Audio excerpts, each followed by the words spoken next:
Capítulo 8, recomeço. Capítulo 9, eu acho lindo o versículo 2. Deus faz uma aliança incondicional com a geração de Noé. E devolve tudo que Adão perdeu, o governo sobre tudo que ele havia criado. Capítulo 10, origem dos povos, baseado em Sem, Cã e Jafé. Capítulo 11, era hora da coisa melhorar. Porque agora a ordem para a geração de Noé era encher a terra em uma aliança incondicional. Porque Deus disse, nunca mais eu matarei vocês como eu fiz. Havia uma aliança, mas eles não valorizam. Então o coração é engodado e eles desobedecem a Deus. Para quê? Para criar arquitetonicamente um projeto de uma cidade cujos prédios, as torres, tocassem nas nuvens. Prevenção de um futuro dilúvio.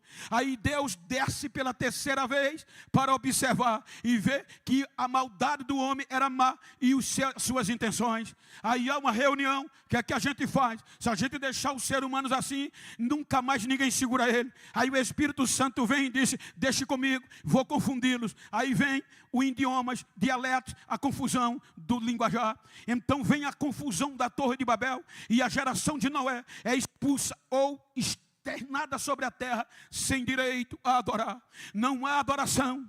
Por muito período diz a história que a idolatria era o principal comércio de negociação, porque o ser humano foi criado para ser adorador.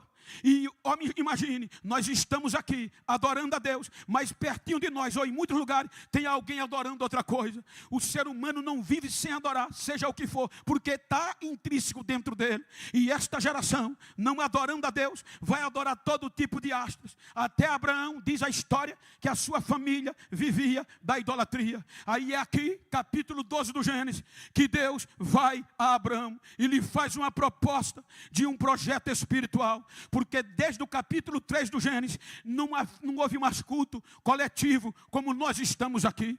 Então agora, imagina o processo, longe de Deus. Aí Deus diz a Abraão, capítulo 12 do Gênesis, versículo 3. Eu vou abençoar a quem você abençoar, amaldiçoar a quem te amaldiçoar. E em ti serão benditas todas as famílias da terra. Então por meio de Abraão, vem um projeto que Deus chama de seu, que não podia se misturar com outra gente. Um projeto puro, um projeto santo, um projeto que Deus ia ungir para relacionamento com ele. Então vem, prosperou Isaac e Jacó, e Israel é tirado do Egito. Quando Israel, já em multidão de pessoas, é tirado do Egito, vem o capítulo 19 do Êxodo. No capítulo 19 do Êxodo, aí Deus vai tratar para poder relacionar. Aí chega no Monte Sinai, na sua planície. Capítulo 20, vem as leis, vem os mandamentos. Agora Deus tem um povo, que só este povo judeu ia ser ungido, ia ser capacitado para se relacionar com Deus, ia gozar dos milagres, das promessas de Deus. Capítulo 24, aí Deus propõe uma aliança condicional. Se vocês me obedecerem a voz, cumprir os meus estatutos, eu estarei no meio de vocês e os abençoarei.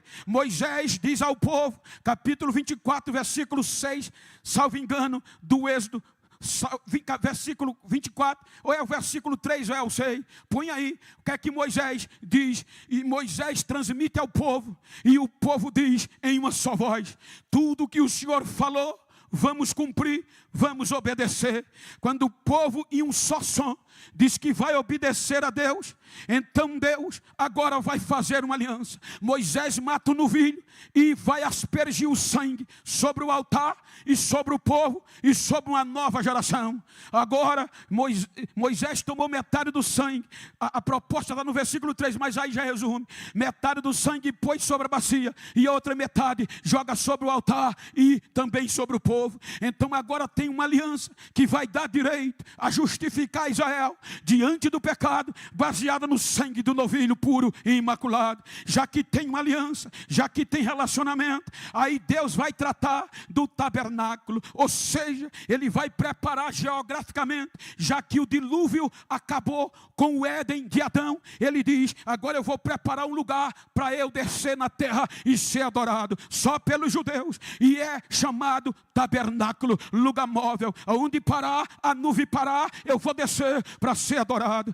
Então, a partir daqui, aí Deus vai começar a trabalhar no relacionamento, capacitando, chamado unção, pelo óleo da unção. E aqui começa a unção só para judeu escolhido, a unção sacerdotal, a unção profética e a unção real. Só judeu tinha este direito. Põe com óleo, unge, e esta pessoa é representante de Deus, vai ter relacionamento com Deus, e era para ser de forma permanente, pelo sustento da lei. Aí a partir daqui começa o princípio da unção, especificamente para quem Deus escolhesse, juízes, ou profeta, ou sacerdote, ou reis. Aqueles que Deus escolhia a dedo, derramava o óleo e era ungido, e agora era usado de forma extraordinária por Deus. Aí tem uma aliança, 15 capítulos, Deus trabalha para ser adorado, preparando a igreja, preparando o culto. Capítulo 34 do Êxodo, versículo 33,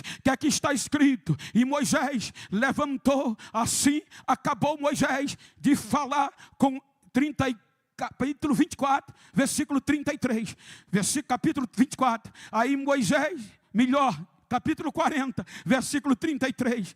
Aí Moisés termina a obra do tabernáculo, levantou também o pátio ao redor do tabernáculo e do altar, pendurou a coberta da porta do pátio. Assim Moisés acabou a obra do tabernáculo. Quando ele acaba, agora tem um culto já com o sumo sacerdote Arão e seus filhos ungidos, representando a unção. Aí neste culto teve sangue de novilho, teve unção, e a glória de Deus desce. Versículo 34 diz que quando tinha unção, tinha poder, tinha sangue de novilho, então a nuvem cobriu a tenda da congregação, e desde o capítulo 3 do Gênesis, pela primeira vez, a glória de Deus desce na terra de novo e enche o tabernáculo. O culto foi tão gostoso que o versículo 35 diz que nem o pastor presidente podia entrar na igreja. Por quê? Porque de maneira que Moisés não podia entrar na tenda da congregação, porque a nuvem ficava sobre ela e a glória de Deus encheu a igreja. A glória de Deus está no meio dos seres humanos de novo.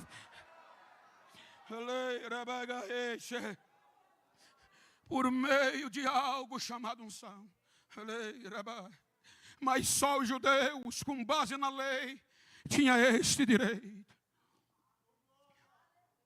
Nós, gentios, descartados, segundo Efésios 2:11, por diante Paulo diz que nós estávamos no mundo sem Deus, sem paz, fora de todas as alianças e propostas que Deus fez a Israel, estávamos longe. Então esta unção para Israel era para ser permanente. Mas aí o pecado vem, e quando o pecado vem, a lei não conseguiu proteger Israel, nem o sangue de animais. Romanos 5,14, aí Paulo diz que o pecado e a morte reina desde Adão até Moisés. O pecado vence o período da inocência e o pecado vence a lei. Por isso que a carta de Paulo está dizendo que nenhuma lei, nem a judaica, pode dar garantia permanente da unção. Quando o pecado vem, ele vai destruir o único lugar de culto. Ele vai destruir a casa de oração. Jeremias 52:13. Jeremias diz que Nabuzaradã entrou em Jerusalém e queimou a casa de Deus. O único lugar de culto na terra foi queimado. Israel, com os seus sacerdotes, perderam a unção. O pecado tirou. Voltaram para a escravidão. Porque as testemunhas testificaram e o pecado foi comprovado. Provas comprobatórias. Aí o pecado leva eles para a escravidão. 70 anos sem culto. 70 anos sem unção. Os instrumentos de louvor pendurados nas árvores da Babilônia. Aí, pela bondade de Deus e sentindo saudade da adoração, o Salmo 137 diz que os judeus acordaram um dia lembrando da unção. 70 anos depois, a unção vem à memória. E quando eles lembraram de como era bom adorar e a unção cair, eles choraram. E quando choraram, saíram e foram para a beira do rio. E foram chorar. E Deus ouviu o choro e trouxe-os de volta. Agora vamos adorar no meio das cinzas, sem prata e sem ouro. Aí Deus diz: faça um culto no meio das cinzas dos entulhos. Mas como, Senhor? Só tem vergonha, só tem miséria. Fizeram um culto e a glória desceu no meio das cinzas. Aí pela unção Deus usa Ageu e diz: eu fiz uma aliança com vocês quando eu tirei vocês da casa do Egito. E por esta aliança o meu Espírito está no meio de vós. Meu é a prata e o ouro. Eu vou estremecer as nações. Recomecem, que a glória da segunda casa vai ser maior do que quando era. Vai ser maior que a da primeira. Israel recomeça, pastor Lucas, mas não é mais o mesmo.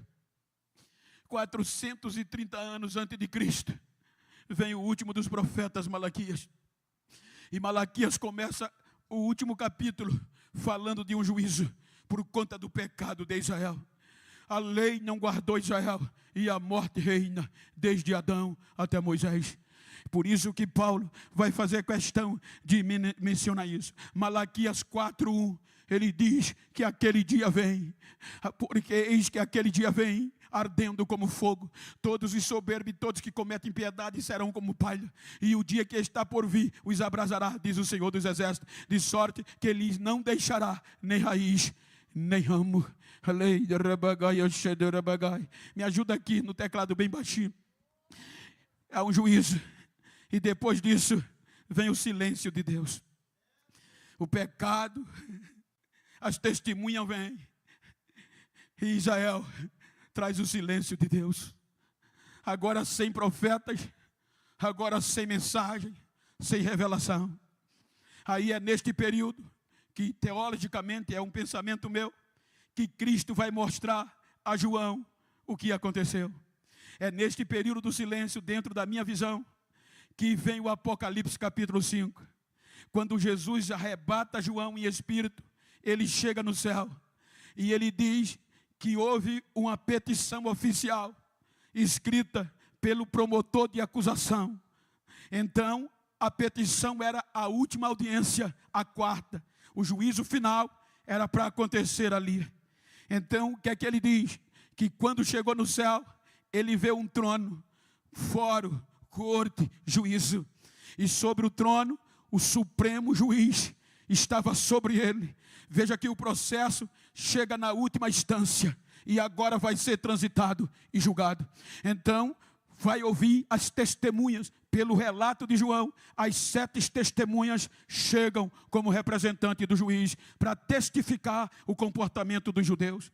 Então, vem as 7, e as 7, de um lado, nós, réus, e agora já não era só judeus, toda a raça humana, que desde Adão até ali e aqui posterior viria.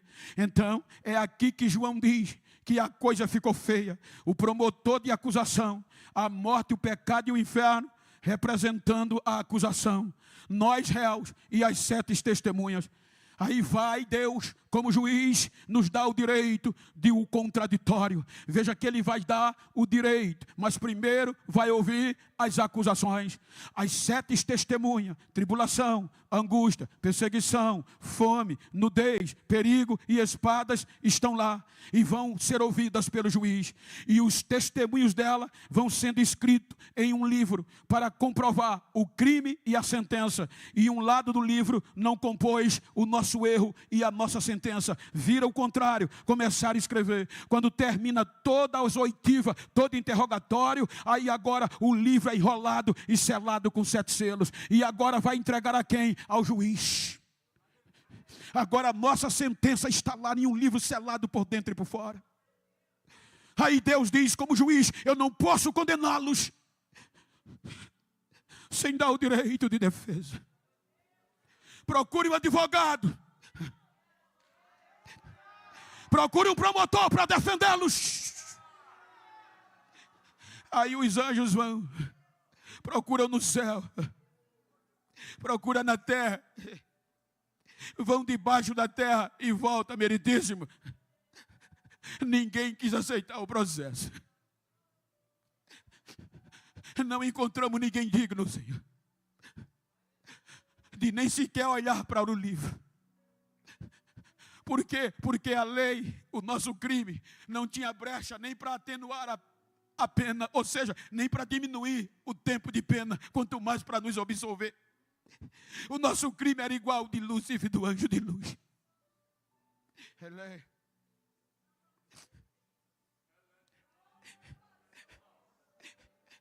A unção dos judeus, que era ser permanente, era para ser, foi quebrada pelo pecado. Paulo diz em Romanos 5:20 que a lei foi dada para que o pecado aparecesse.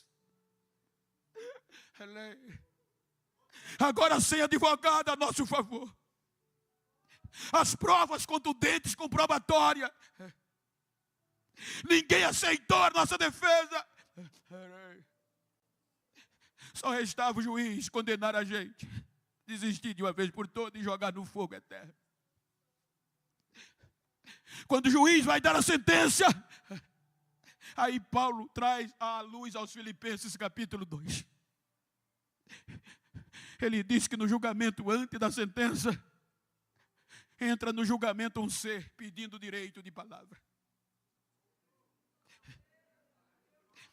E Paulo diz que aquele ser se predispõe a aceitar o nosso processo. Meritíssimo, eu aceito o processo. O meritíssimo aceita. Mas aí a acusação questiona, alegando impedimento jurídico. A acusação diz ao meritíssimo, ele não pode. Mas por quê? As prerrogativas que ele tem o impede de aceitar o processo. E quais são as prerrogativas? Aí o promotor diz, ele é o verbo. Todas as coisas foram feitas por ele, e sem ele nada do que foi feito se fez. Ele é a luz que ilumina todos os homens. Ele é Pai da eternidade, Ele é conselheiro, Ele é Deus forte. Ele é Deus, Ele não pode, é diferente. As prerrogativas o impedem.